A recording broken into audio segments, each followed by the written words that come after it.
اب چل میں اور بات عرض کر رہا ہوں، حسن خاتمے کی، ایمان پر موت کی آپ حضرات کو سب کو تمنا ہے بھائی، ہم کو بھی تمنا ہے۔ لہٰذا ایک نسخہ عرض کرتا ہوں بخاری شریف سے کہ بہت مضبوط روایت کے ساتھ، بخاری کی روایت تو سب سے زیادہ اوثق ہے۔ اذان جب سنے تو حضور فرماتے ہیں صلی اللہ علیہ وسلم جس نے اذان کے بعد جواب دو اس کا، یعنی وہی کلمات کہو لیکن حی علی الصلاۃ پر حی علی الصلاۃ نہ کہو، لا حول ولا قوۃ الا باللہ کہو۔ اس کے بعد ثم صلوا علیہ، بخاری کی حدیث ہے یہ، فرماتے ہیں جب اذان ختم ہو پھر مجھ پر درود بھیجو۔ آج کیا بات ہے کہ اذان سے پہلے ہی درود پڑے گا؟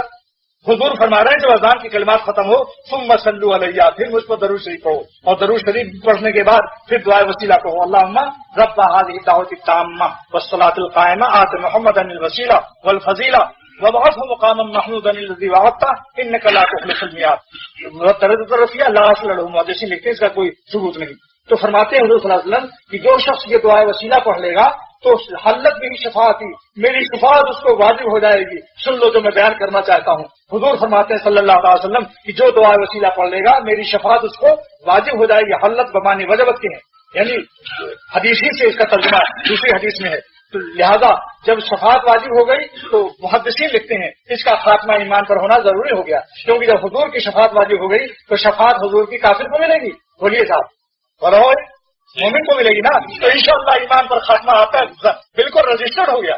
لہٰذا اس دعا کو جس کو یاد نہ ہو یاد کر لو، جس کو یاد ہو پابندی سے پڑھو۔ جب اذانیں ہوں درود شریف اذان کا جواب دے کر درود شریف پڑھ کر کے دعا وسیلہ پڑھ کر اللہ سے دعا کر لو، اے اللہ اپنے نبی کی بشارت کو میرے حق میں فیصلہ کر دے، ان کی شفاعت کو میرے لیے واجب کر دے اور ایمان پر خاتمہ واجب کر دے۔ محدثین اس کی شرح لکھی، دعا کرو۔ جو کچھ عرض کیا گیا اللہ تعالیٰ عمل کی توفیق عطا فرمائے۔